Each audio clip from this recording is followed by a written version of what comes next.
All right. I'm Steve Woolf. I'm the superintendent of USD 112 Central Plains.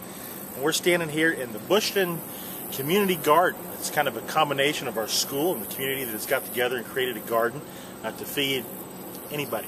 Come get it. We got food.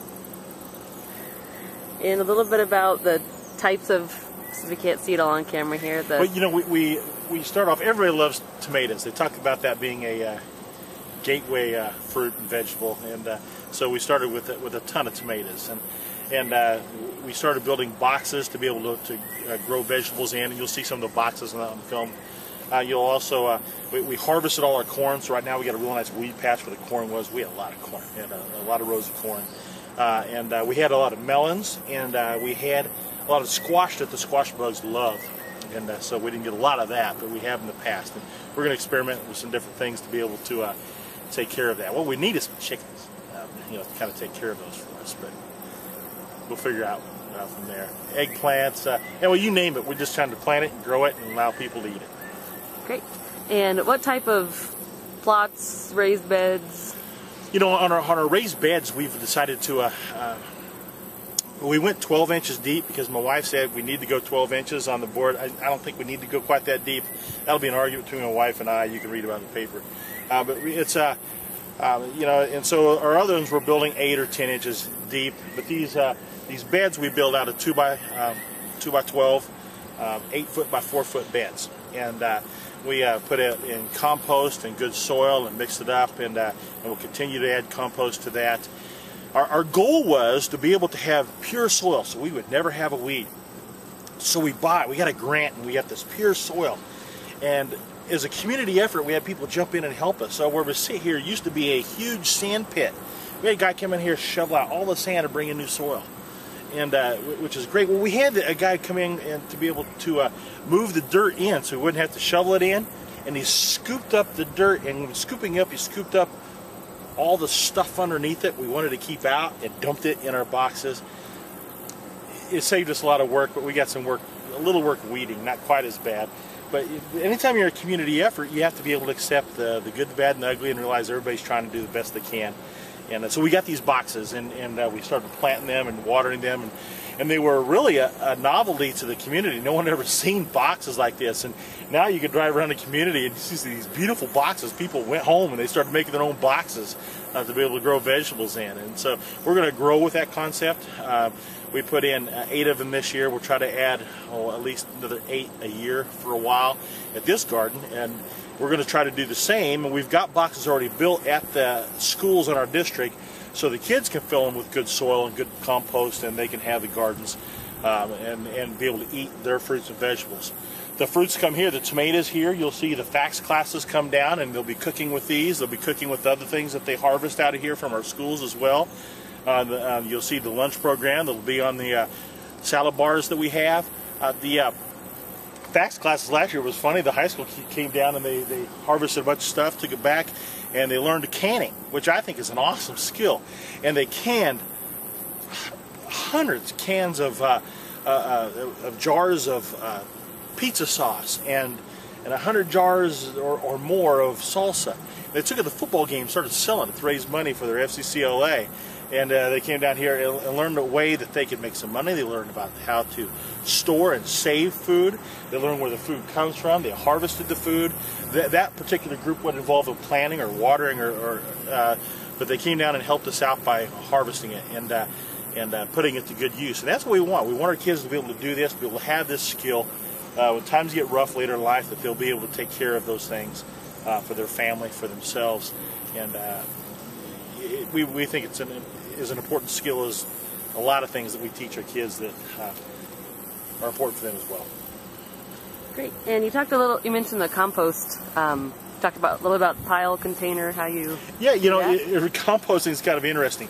The composter we have, these barrel, they're cool because you can roll them, and kids love that. And they're really neat, and they're great to have, and you put a little agent in to get the compost going a little bit. And it's something we can use, and it's important for them to know that you can recycle. You don't have to dump everything in a trash can and it magically disappears by the trash truck that drives by. That being said, you don't necessarily need a big barrel. That is kind of get them interested, and so they can see and they can play.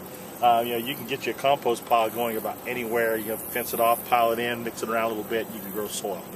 And we're going to do some of that as well. But the composters are there to grab the attention of kids and to grab the attention of people to realize we can take what we have left over and make it into something very, very useful. And the composting, we had a grant from Waste Management, and they helped pay for a lot of the initial stuff. A lot of the beds you see are big rototiller, or composters for here. We got one in the grant for a Holyrood. Those are things that we thought were really important to be able to get a hold of to grab people's imagination, and we're really thankful to Waste Management for that. This year we got a grant from PTA and Lowe's, and it's going to be able to take things to another level.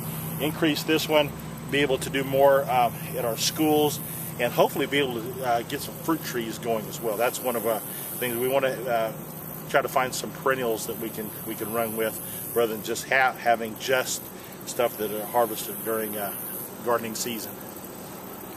All right. And how did you get it started as far as funding or approvals, and who you had to work with to do that? You're missing the hero that's here. I told her she should be down here. She didn't go to work till noon today. Maybe I should go wake her up. It's my wife, and she really has a heart for people, and realized we have people in our community that are going hungry, and we see it, the poverty, and so she thought, wouldn't it be cool to be able to do a big community garden? So we had no land, no nothing, and so we went to the city, and they said that'd be a good idea. So they found us a plot of land. The gentleman that donated this land for us to use, he still owns it, but he doesn't have to pay taxes on it through the city because it's for his city use, and he's very excited about this. He has a nice shed for us to be able to put our stuff in. He comes down and works it. He was arranging to get rid of sand and bring in dirt. Just an excited guy for what we were doing. The city donated the water, so we don't have to worry. We try to conserve and do the best we can with the water, but we don't have to pay for the water. The school has allowed us to transport kids here. Being the superintendent, I can kind of make that call, and so that's helpful. And be involved in this process as well as we start here and work out to our schools. Our school district is fairly large. If you start in the east corner of our school district and drive to the northwest at 65 miles an hour, you're going to drive an hour to get from one end to the other. And so it's a big, beautiful district, but we got to spread these throughout the district. One of the things we're trying to do the best we can with is be as organic as possible. We've not put any chemical on anything. We've lost some things in the process, but we've been extremely blessed. We consider ourselves, and I say my wife and I, as we started this, and we had a lot of people jump in and help, the Forrest Gump of gardeners. We have no idea what we're doing. And we discovered that the key to success is action. Just do it. And so we jumped in and started doing it wrong in every way, but things started growing. And we had no idea. We had bugs, so ladybugs came and killed the bad bugs. We had grasshoppers, so the little gardener snakes come in and wipe them out. And we have toads, and we have all kinds of things that come eat all the bad stuff. And our fear is, we lost some melons that we probably could have put some 7 on and taken care of because of the squash bugs. But if we kill the squash bug with 7, as it turns out, 7 just doesn't aim at squash bugs. It kills everything. And now we kill the good stuff as well, and the good stuff that helps the rest of the garden. And then the toad comes along and eats something that's been covered with 7, and so does the garter snake, and then those things are gone. And so we will take a loss to be able to do the right thing. There's a lot of weeds here that I would like to kill, but we just keep rototilling and trying to pull and get rid of. But we're avoiding as much as we can putting any chemicals on.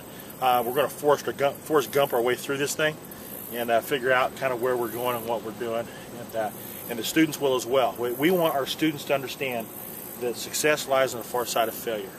If you want to double your rate of success, you need to be willing to double your rate of failure. And we're going to fail a lot, and in the process have some really cool things happen. And how is your garden maintained through the summer? To maintain a garden through the summer, once again, thank God for my wife. She spends 2 hours a day down here. And the key is you got to find a hero. You got to find heroes. You got to find champions. You got to find people of passion. If you find those people that come in and put in their time and put in their effort, that's what you have. If you have somebody that's kind of lukewarm on something, it isn't going to happen very long. So you got to find people that are excited about it, that are committed. Kelly is committed to gardening, but she's more committed to people than she is the garden. And every time she's working down here in the summer when there's no kids and nobody around to help, or I'm off doing whatever superintendents do, she's putting in time thinking about people, not so much about the vegetables. And so when we saw Karen walk by here, she's thinking about Karen.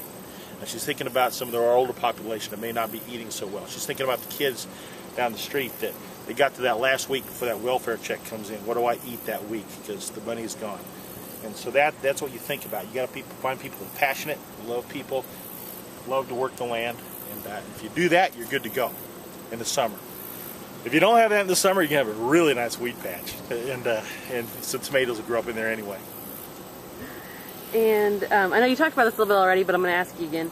The benefits you've seen to the students in school and to the community, and as well as challenges and how you've overcome them. You know, I think we're just seeing the very tip of the iceberg on benefits of this. And as we get them back in right next to the school buildings, that'll help us a whole lot more. I'm extremely jealous of places like Prairie Moon and Lawrence having the Merc there to put together this unbelievable garden. We're not the Merc, and we love them, but holy cow, is that amazing! And so the benefits we're seeing is we see, like, there's and you'll see a film of it, the 4th grade cabbage patch where they worked the soil and planted their cabbage and got it watered, got it ready to go. Well, during the summer we kind of had to take care of that. When they come back this fall, though, we'll be able to take that.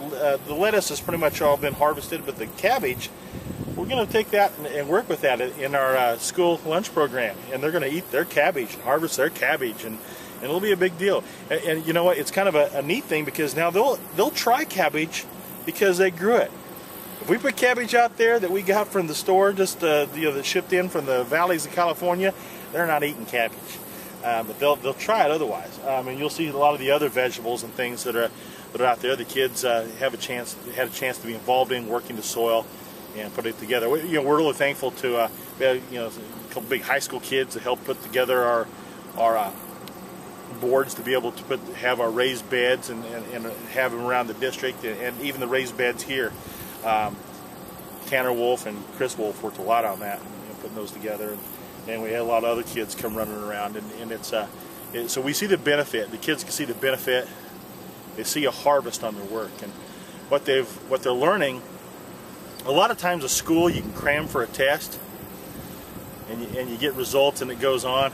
It's kind of hard to cram for a garden, and it's a good lesson for life that you plant and you harvest and you work, and well, you don't harvest until you work, and you don't plant one day and harvest the next. And life is pretty much like that as well. You've got to take your bag of tools and go to work, and good things happen on the other end of what we're doing in life.